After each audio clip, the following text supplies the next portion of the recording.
Welcome to the Board Game Snobs podcast. Critically harsh reviews with a touch of class.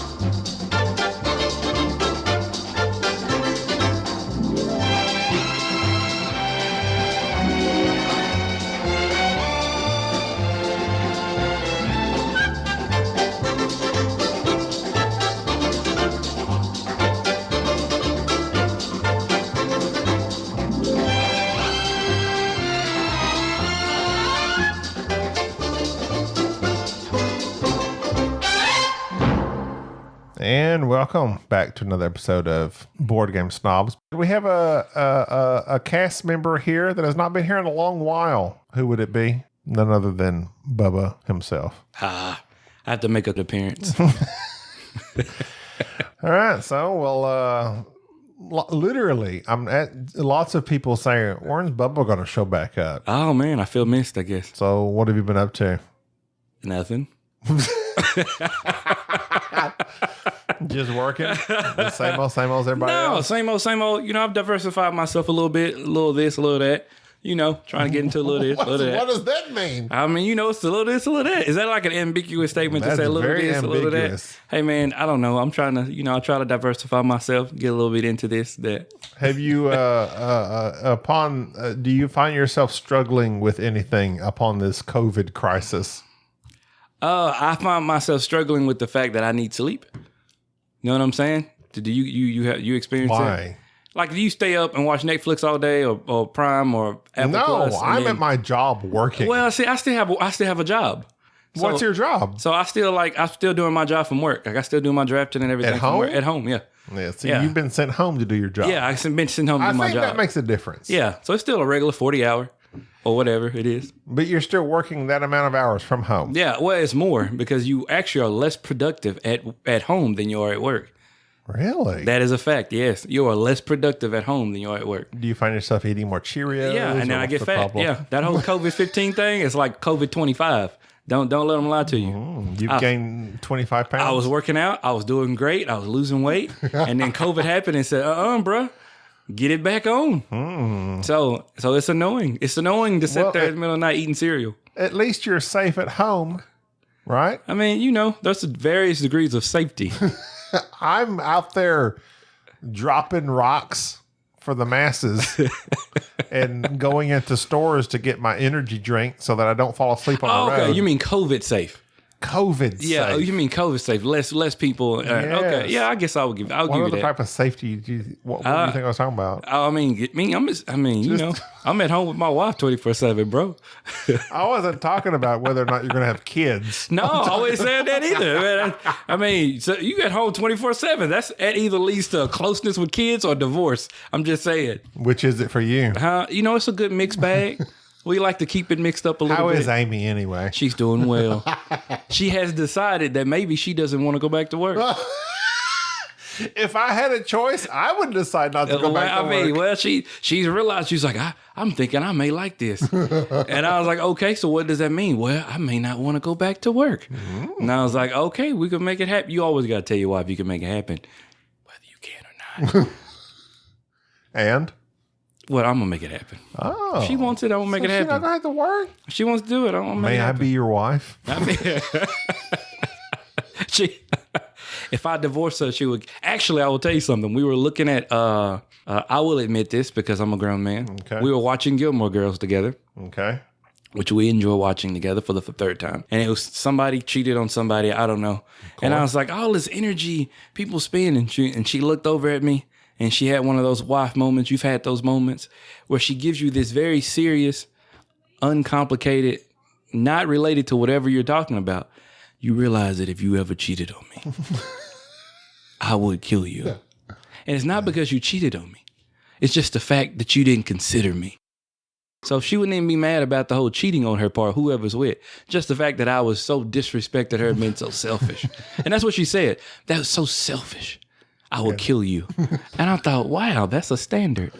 And well, I mean, I think that's something that all characters on TV should consider I think so. that might be murdered. I think so. I think they don't understand that they're accessories after the fact. No. Because if I murder, I'm gonna blame the Gilmore, whoever's on Gilmore Girls, that whatever her name is, I'm gonna blame her wholeheartedly. Hey, I cheated on my wife and things didn't turn out like they did on TV. That's right. That's right. I'm blaming you, Netflix. Blaming you. They're having a whole nother season. So yeah, we'll have that conversation Oh my again. God. I know. It's one of those tragic things. So what is your favorite show on Netflix? I don't really watch Netflix. What is your favorite show? My favorite show right now is on Amazon Prime, and it is Hustler.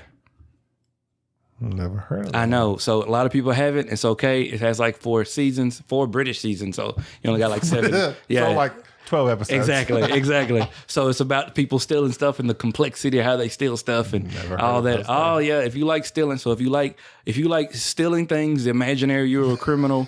If you were a grifter, if you want to be a con man and yet be cool and acceptable by society's terms, and everybody loves you, watch that show. Who's in it? Dude, I don't know names. You know me.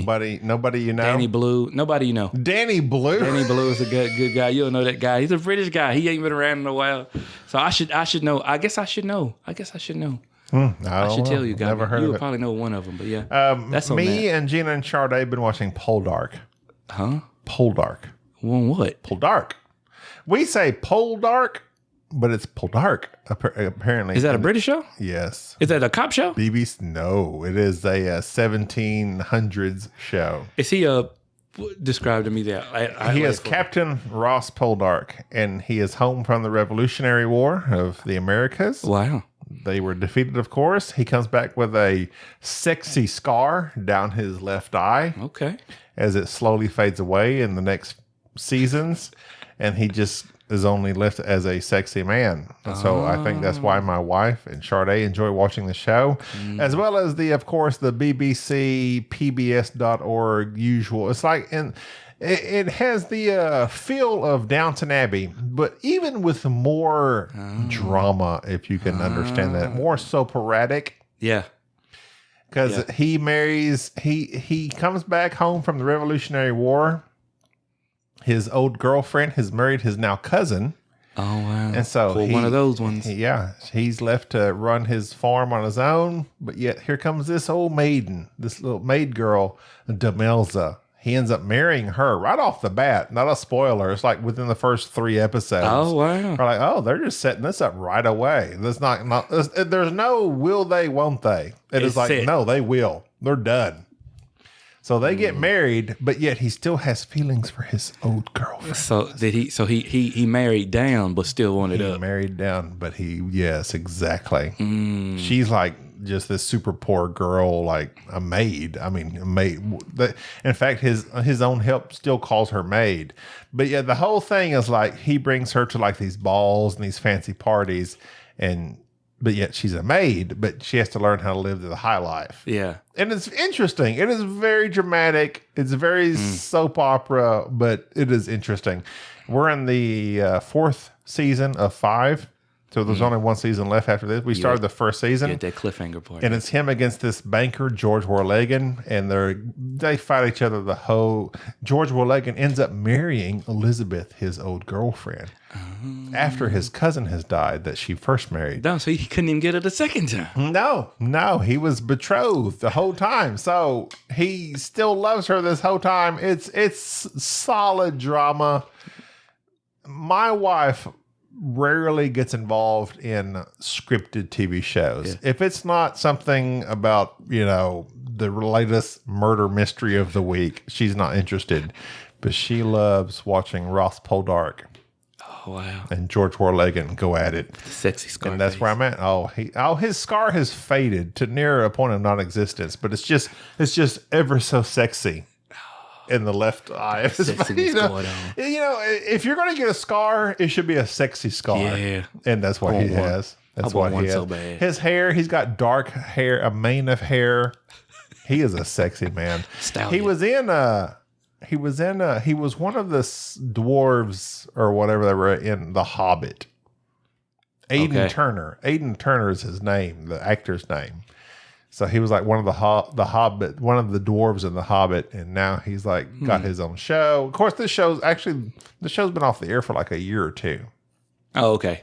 So, but is it British off the air or off the air? No, it's off the air. Like it's ended. It's ended. Okay. Because British people, you'll pop up 3 years later, they'll make a whole nother season. Yeah. No, but this is like written based off a series of books. Oh, okay. And I think it's come to a conclusion. May have to read it then. It's good stuff. It's good stuff. I have become engrossed. You know, you talked about Downton Abbey. You realize that, I mean, I know y'all like loved it. Oh, yeah. So, like, I have dabbled in it here recently. Yes. So I just dabbled. Took a look. It took a little gander, took a little look on it, and it's super emotional. And I thought I'm gonna have to be in a mode for this. I'm gonna have to be in a mode. And I think some British watch what, like the first season? I randomly looked at it. I don't know what I randomly looked at an episode. All I know, the mother was going off, the old lady was going off on somebody. You can't do that. I know. And I literally was like late at night, 4 o'clock in the morning. I got done doing some stuff because I don't know how to go to sleep. You have to watch. And I was on YouTube. You have to watch Downton Abbey from beginning to end. Well, I lesson learned. The full scope of characters. Well, I was on one of those YouTube tunnels. You know, I went from like chiropractic stuff to like engineering marvels to somehow Downton Abbey, and I was watching, and you know, it's like where Downton Abbey. Yeah, it's like you really watching it, and I was like, well, look at this, and I thought, I don't understand this. I'm gonna have to do it, and then it pops up. So yeah. After that, I bought the premium version of YouTube. So thank you, Downton Abby. Bought the premium, no ads. That's not cheap. No ads, commercials. That way you can listen to ASMR without a commercial. That is true. That is true. I don't know about that, but yeah. So yeah, I'm learning. Stuff. I'm learning, man. I'm learning. So yeah, that's what I've been doing. All right. So, being as you're in the board game snobs, true. Have you played anything lately? So, you asked me that question off air, and so I played the online version of Wingspan, your version. I thought that was pretty cool. Played it. I actually hated it the first time I did it. Liked it the second time. Hated it the third time. Hated it the first time online? Yes, online. Yeah, I mean, I liked the game. That's why I started playing it. I mean, we played it, and then we played it at BGG. We played it at BGG, and I hadn't played it since then. And I thought, boy, that's super cool. I'll try it. Honestly, I just was looking at something to play. It was on my Steam, technically. Oh. So then I was like, oh, okay. You on Tabletopia? Yeah, I was on Tabletopia. Oh, okay. So I got it, hated it. I think maybe it was people I was playing with. Then I played it by myself. Second time, loved it. Third time, I played the solo variant or whatever? I played the solo variant of it. So I thought that was pretty cool. Does that come with, is that an expansion or just the solo of the basic Wingspan? Dude, I don't know what I bought. Okay. Just tell it straight up. I thought you said you had like some expansion that you said was really good. No, I didn't play the expansion on Wingspan. No, the European. I played the European version of it. Yeah, that's what I played. Now, how is that different from the US version? To me, it was just different. It was just different colors and some other little birds. Every now and then it says "Oi." Yeah, so it's kind of neat. So I know one of the server people was right from Britain, and I was very mad about that. If I'm paying the British version, European version, I'm gonna pay Europeans. You know what I'm saying? But anyway. That's me being snobbish. But it was pretty cool, though. I liked it. The thing that I didn't like about it was playing... Well, do you play online games? You play Tabletopia? Me and Mike and Crystal played Viticulture. How did you like it? On Tabletopia. And it was... I as it went on, I felt myself getting more and more used to it. Yes. But upon initial response, no, I didn't like it. I think that's what I get. I think that I play board games because I like the people I play with. And so I can play chess online. I'm just fine. I don't have to know who you are. I can play Xbox online. I don't have to know who you are. But I feel like playing on Tabletopia, I had to get... But see, you were playing with people you know, though. Yeah, Mike and Crystal. Yeah. So I'm playing with people, strangers. And it's kind of like... So you have to get... It's not the same. I mean, board gaming in general, old school board gaming is a social experience. Yeah. You're there with either friends or people that are about to become friends. Exactly. Yeah, so I've had to. That's the thing about playing online during the COVID thing of trying to get to that point. So you played Wingspan normal, like you played it with other people. Yeah, with other people. Yeah. I thought you had been playing Wingspan solo. No, I played it solo like twice. I thought you had the physical copy. No. No, just online, Gaby. Okay. Just online, bro. Well, just online. There we go. It's something a little quicker. Interesting. So I want to play. I ordered Hey, by the way, I'm not complaining. I do fully understand that people need the delivery services way more than I need it now. And I understand that they're performing a vital service. And USPS, go USPS. I used to work there. Good, cool. I understand that. But I ordered Birmingham. You got fired, right? I did get fired, bro. And I like the people. I ordered Birmingham, but I hadn't got that in yet. So I got that, but that hasn't even shipped yet. I mean, I think I got it 2 weeks ago. I ordered it 2 weeks ago. Brass, 2 weeks right? Ago. Yeah, brass. Yeah, So I think I ordered it. I hadn't got it. Literally, that was one of the last games me and Jerry played together before PQ. Well, Pre-quarantine. That's the game we played at BGG. Yes. I absolutely loved. Oh, it's amazing. And then they amazing. played the other one. And then I didn't play that one. I didn't get to play Lancashire has... It's the same game. It's just harder. Has a little bit... I don't even know if it's harder. Instead of the barrels, basically it sets up this... piers or wharfs that you have to go to ship things. Yeah. It's almost the same thing, but different. But people tend to think that it's predominantly said that Birmingham is the easier version. But Lancashire has a 2-player board that me and Jerry played. It's amazing. It has these ports, piers, shipping, whatever you want to call it, these anchors that are on the board that, and when you need to ship your cotton, that's what you have to go to. And you have to make sure your route is connected to that. So yeah, it's the same thing, just a little bit different. But yeah, they're both whatever. Whichever one you get, it's an amazing game. Well, that is a game that I decided that I was not going to play online. When I first fired up Tabletopia, I was looking for something to play solo. For some reason, I chose Anachrony, which has a lot of little pieces. Yeah. And I think I clicked solo and it pulled up all this stuff. And I was like, I need to gather these things that I start off with. It was very tedious. Moving my mouse, clicking on this thing, dragging it down to me. It was very tedious. That's why Viticulture for me was a little bit better because it wasn't quite so tedious. As soon as I picked it's a 3-player game and set us up, I still had to gather our coins or something for me and Mike and Crystal. It's like it set me up, but there was still something else I had to do, and I had to click it, drag it to me. But I'm sure with multiple plays, I would get used to that.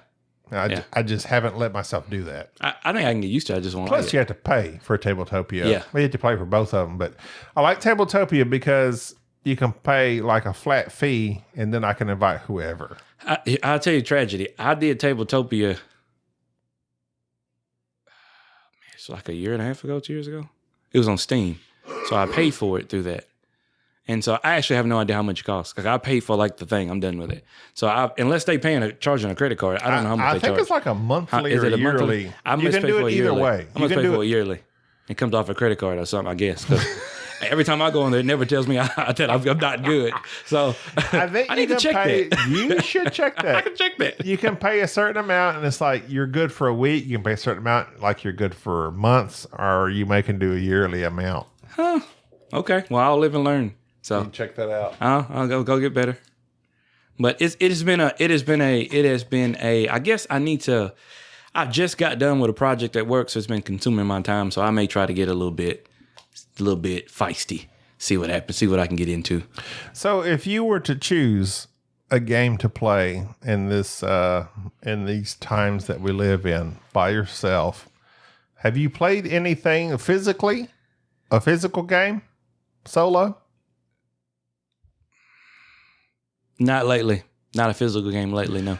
Okay, so let me ask this question because you have... You mean touching my hands physically? Yes, I got you. Yeah, an actual board game. Yeah. So I did not know until not too recently that Bubba has been accumulating games.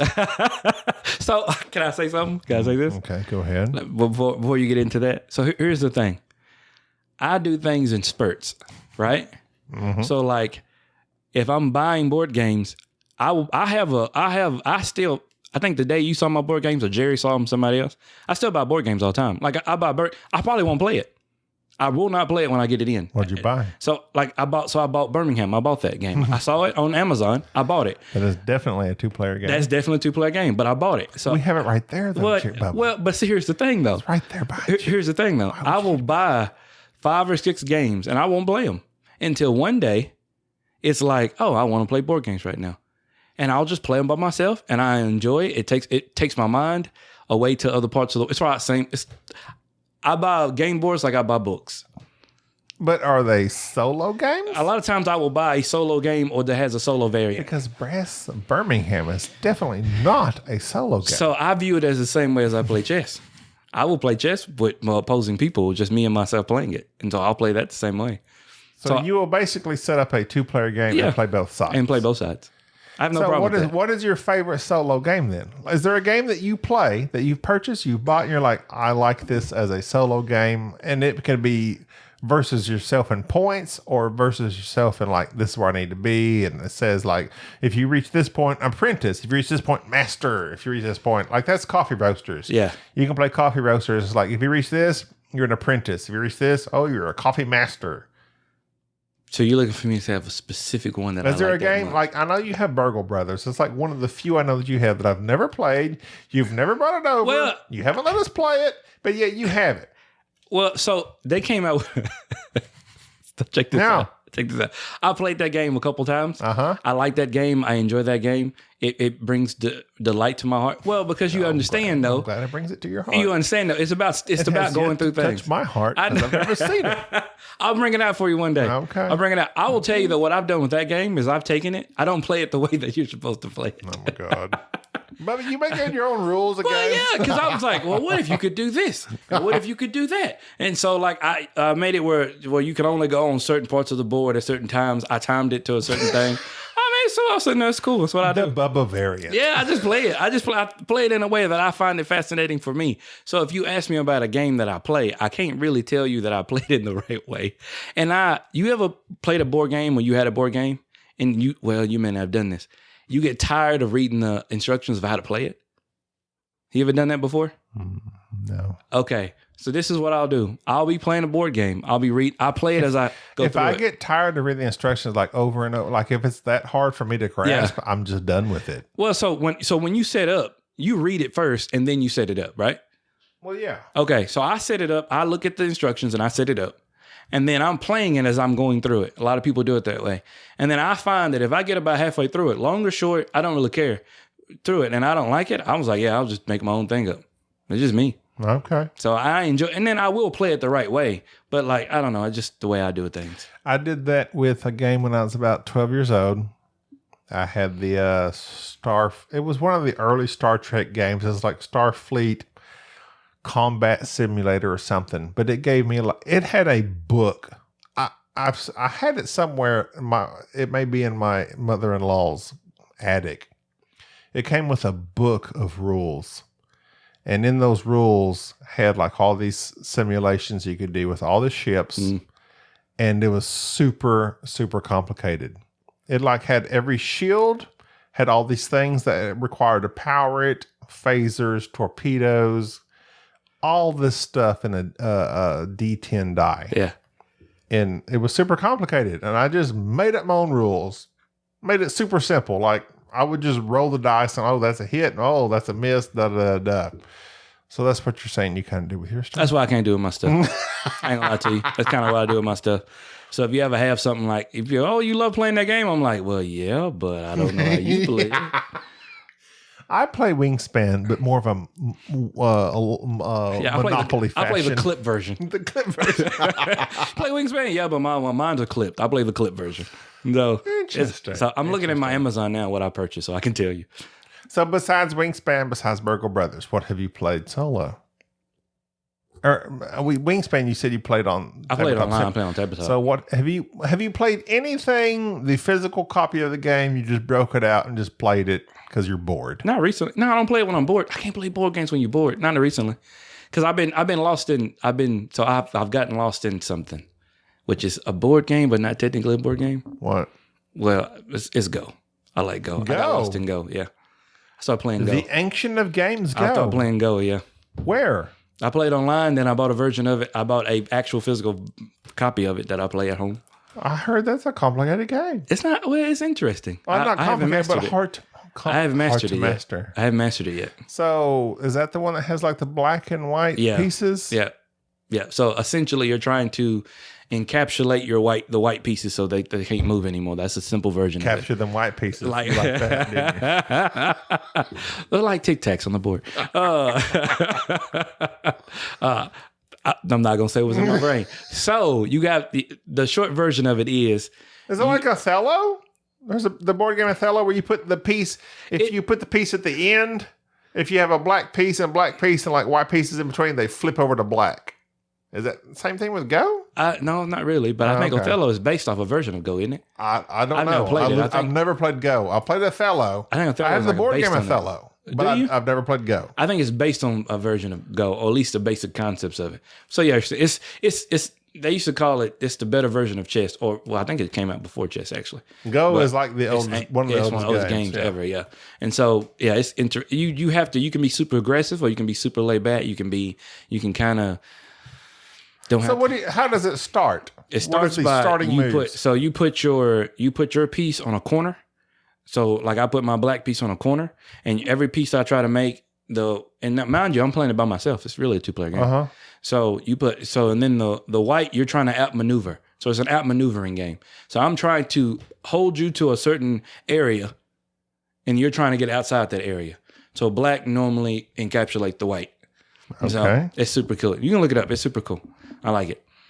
So it's like some people, when I started it, they said it was like a capture the flag event thing, and it's nothing like capture the flag. I'm trying to look it up, but yeah, that doesn't make sense. I don't think it's like Othello in what I'm thinking of. Because Othello is like, if you leave something of the other opposite color at the end and you place your pieces in between, all they got to do is place their color at the end, and it will turn everything in between to the color that they are.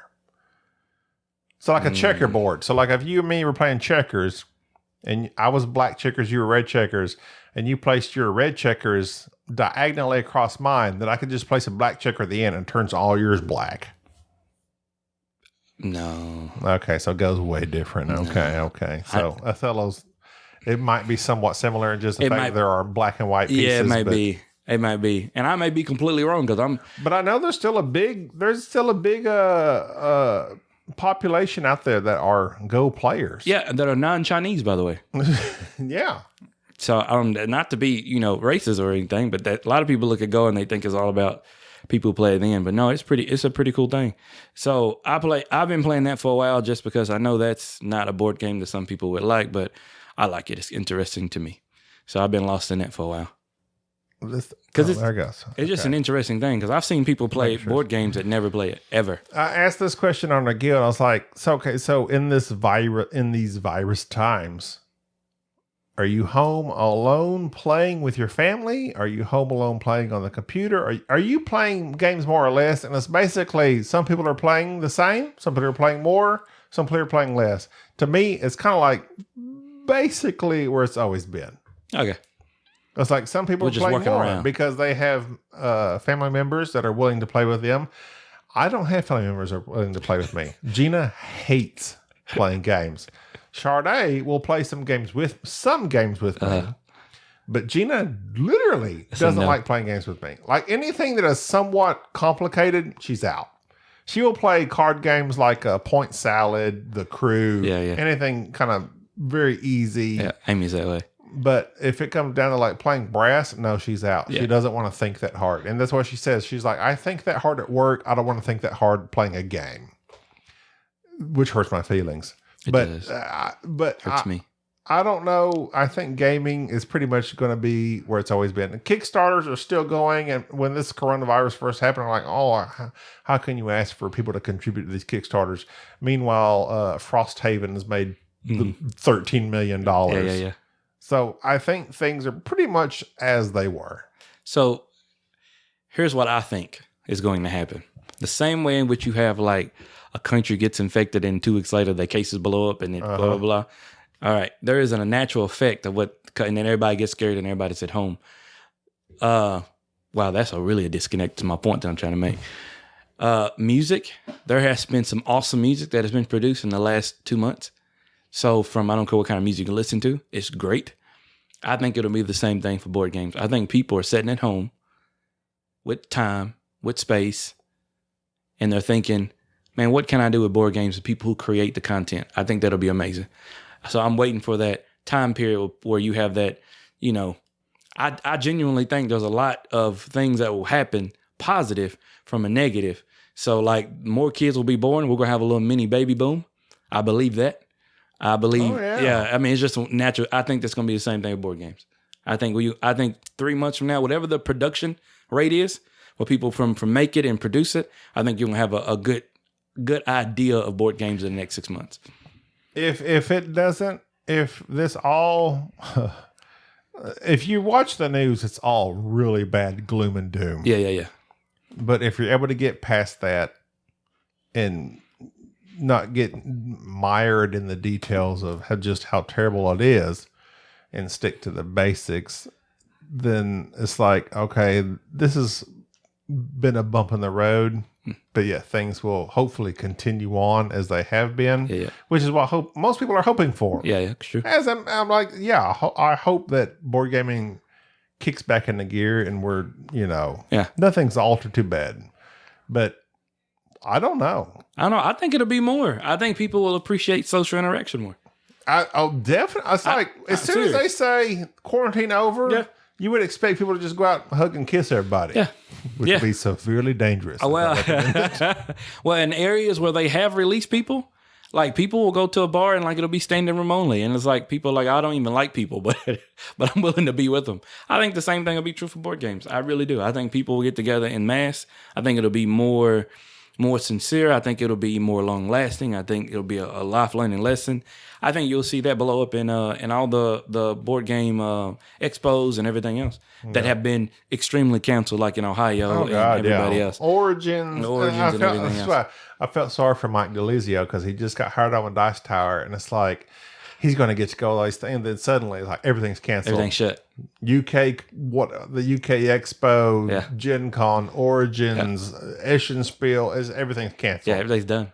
Tickets were refunded. Yeah. You're not going nowhere. So, except for Origin, waited a long time because they were like, we may have it. We're going to do took them a while. Online. Yeah. It's like nobody wants to do online stuff. No, nobody want to do that. So it was like, oh, okay. So, but I just think that's what I think about board games, Gaby. That's what I think will be the future of them. And I need to get into it more and be more sociable as I do it. Okay, question. Sure. How many games do you have? I don't know. I have, let's see. Name some games that you have that we have not played off the top of your head.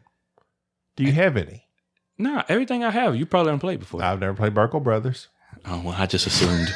No, I've never played it. You've never brought it over. I got to rectify that, man. I'm so sorry. I even got the little... I feel like you're like buying stuff behind my back. I don't know what you've got going on. I'm going to play this and Gaby cannot play it. I'm not sharing. I'm not sharing it at all. I'm just going to do it That's to do it. That's what I feel like. No. You know I'm a sensitive person. No, you know what? I think this is what I like. I listen to the podcast and I enjoy going, I'm going to play that game. Or sometimes I go, I played that one. I didn't like it too much. Or I love it. So it's I like listening to y'all and having that freeness of going, oh, okay. Yeah, so I like you playing. Buy games that we've already bought? Sometimes. Whoa, yeah, sometimes I do. Hold on. All you got to do is come to my house and we can play. Let me see what I got here. I have Terraforming Mars. I just bought that one, but I played that one a long time ago. Everybody's played that one in the world. Do you ever play Resident Evil? Yes. Okay, so this is what happened. I'll tell you a story of this. Okay. So I'm at home, but I don't play video games anymore. I just don't have time. Right.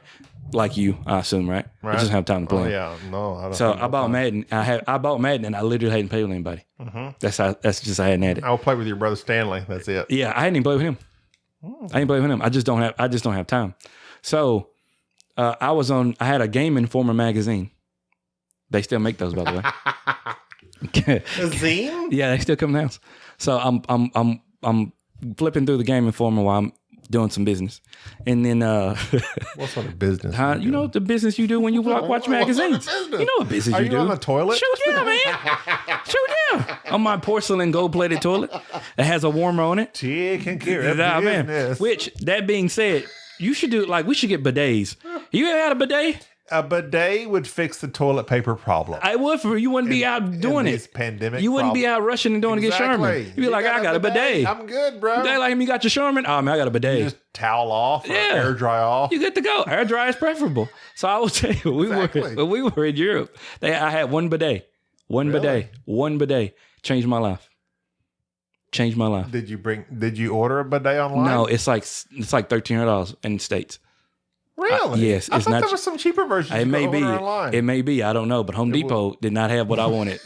A fire hydrant. Yeah, it did not have what I want because you have to make sure that you get what is powerful enough. Oh, exactly. Don't get a cheap one. You want a drip dry. I think it's one of those. You got to get what you pay for. You want it to fire. You want it to hard. clean. Yes, that way you're cleaning real good. Don't say that. You want it to use its water efficiently. You want a strong spout. Is what you need. Yes. I'm just gonna put it that way. Yes, and I don't know how we got here. I don't know why bidets are European. Why is that not an American thing? Because apparently we're very proud of the fact that when we pee, we stand up. It's a men thing. I don't know. Oh my God. So, and I'll be honest with you. You get to a certain age. I think it's a generation thing. You get to a certain age, and I'm not saying I'm at that age. So let me not speak on that. But I think when you get to a certain age in the morning, you sit down and you use the bath and you pee. Just because why stand up? Wait. You're saying you sit down to pee? Sometimes. As a man. If I'm tired, you don't sit down to pee? No. You never sit down to pee? Not really. You're younger. You're older than me. I pee when it's in combination with other things. No, man. Sometimes I just got to pee and I sit down because I'm tired. Require a bidet. I'm tired, bro. I'm tired. I'm not that tired. I'm tired. So anyway. To me, it takes more effort to squat down than pull myself back up. Nah, I'm good. You get the meditative thoughts, man. You know, in the morning, you wake up, your brain coming alive. You know, you're still in that dream, state versus reality state. You get the creative juices flowing. You know what I'm saying? Let's talk about what juices. You never do that for real? No. You never do bidets like that? I would love to have a bidet, but it would not be for me sitting down to pee. I never sit down to pee. If you have a bidet, you'll sit down to pee. I need it to be quiet. Oh, that is true too. Unless I need My house is small, so it matters. I need a secret pee. Yeah, I sit down. My house is small, so I mean, I won't tell you. So maybe that's what it is. Interesting. You didn't know that? No. So anyway, that's what we were doing. Me and the Gaming Forum magazine. We were together, and Resident Evil popped up. Right now, this does connect. Okay. So I'm looking at the Resident Evil. It's new. I'm not gonna buy it. I'm not gonna play it. Whatever. I'm just having memories down memory lane when I was young. You just remember playing Resident Evil a long time ago. Yeah, on PlayStation and everything else. So shooting them zombies and everything else. But it was nice because it was, it was a puzzle game as well, not just the zombies. People overlooked that. You know what I'm saying? It took some effort. It took some intelligence to play that game. I'm just saying, it's not just shooting zombies, man. It added to the pleasantness of your movements. Yes. So now that... Yeah, the nostalgia of it, yes. Yeah. So I had nostalgia about that and bidets. And so for some reason, I do what I always do. I was like, oh man, let me look up something online. Somehow my brain hit because I'm in that dream state / reality state, right? So we looking up the game. I'm looking up end of life games, popped up the board games, connects me to this game. Don't know why, but it does. And it was on sale. So I bought this game for like $31. Well, the regular Scythe is interesting because Jerry's. I know y'all like it, right? Jerry's the one that brought Scythe into my life, and for a long time, I was all about Scythe. Like it was amazing. Wasn't it one of your favorites? It was. Yeah, very much so. The game board, the personal player board, is very nice, very interesting, and of course, it's a Stonemaier game. So he had the Kickstarter version that had all these fancy pieces that had the cold, all that stuff with it. The more I played it, the more I realized the actual gameplay was pretty pedantic. It's just nothing special. So I have played Scythe solo during these pandemics, during these times. It's very interesting. I use the Scythe Kick app because the actual automa for the Scythe is very confusing. Okay. It just shoots across the map. It teleports across the map to attack you. And there's all these reasons why it goes to these certain locations. I think it has to do like the automa, wherever it has the most pieces surrounding a certain area, that's where you're supposed to put it. And depending on where the factory's at, it like advances towards the factory on certain occasions. It just has like all these certain like criteria for where, if you're going to move the workers here, the special character here, or the what do they call those? The robots, the mechs. They move in different ways. The Scythe Kick app takes care of having to worry about that because it puts it on a map in front of you, and it's very nice. I used that several times. I beat it once. According to Superboard Sunday, Brian says I used that wrong. I used a combo that shouldn't happen, that Jamie Stickmeyer says was broken. I didn't see that. It pulled up for me when I pulled up the first expansion that had like those airships that floated around. Mm-hmm. Went through those and found the map that I needed along with the boards and stuff. Anyway, it's fine. I enjoy Scythe. The first part of the game is very boring to me. So you're just producing stuff to gain stuff, to produce stuff, to gain stuff, to produce stuff. It's very boring. So I've never played it as solo yet. So I've never played solo yet. You have the Scythe game. I have the game. I just never played solo. You have got to download the Scythe Kick app. Okay. And it will literally play the automa for you.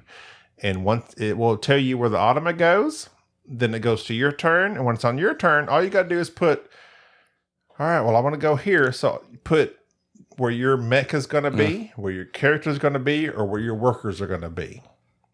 And then you push a button and it goes back to the automa. It plays the automa card, tells you what the automa does. It will automate those actions for you. It's very nice. It's a very nice app. I don't even know that I don't think Stonemeyer made the app. Somebody just made the app, and it's very nice because the automa cards are somewhat confusing because you constantly have to refer back to what this means. The iconography is very confusing. I'm downloading it now. I would prefer it solo because Scythe with 6 players, I don't know. I enjoyed Scythe so much because it blew my mind with production value and it was a very interesting game. But the more we played it, it's like the less you liked it. The less I liked it. It's like the opening of the game, the first several rounds were like, oh my God, yeah, I'm just producing stuff. My worker's getting iron. Okay, your turn. Then by the time it gets back around to me, okay, I just need to produce a log. Mm-hmm. Okay, I make a log. Okay, now 4 more turns back around to me in a 5-player game, and it's just not that exciting. It only gets exciting at the end when everybody starts like battling and getting those last few stars, and it's good. You that. All right, well, that's going to do it for this episode, pretty much. Just checking in with Bubba. He ain't been on the podcast in a while. He's a hard man to track down. Why are you so hard to track down, Bubba? Man, I keep Don't busy. make your life so busy. You busy, and Jerry. Man. Jerry, he's either rescuing eagles, he's got children, he's got a wife. What are you doing? Huh? I got a wife? I got a wife. Other than that, man, I'm just trying to improve myself, man. You know, I try to do too much, a little dabble this, a little dabble there. You know what? That is a good question, though. I'm going to have to write it down one day. Really, really write it down. Like, what do I do with my life? What am I doing with What am I doing with my life? You know, I always try to have purpose. What am I doing with my life? Well, that's good. It's good to ask yourself that every day. I don't know, because sometimes that make you depressed, and maybe one day I may have to drink myself to death. You never know. If you're not happy with the answers, you never know what happens. So maybe that's why I avoid asking that question. May I recommend Glenlivet 12? All right, then. I'll take you up on that. Until next time, I'm Gaby. This is Bubba. Peace. Thank you for listening to the Board Game Snobs. Stay classy.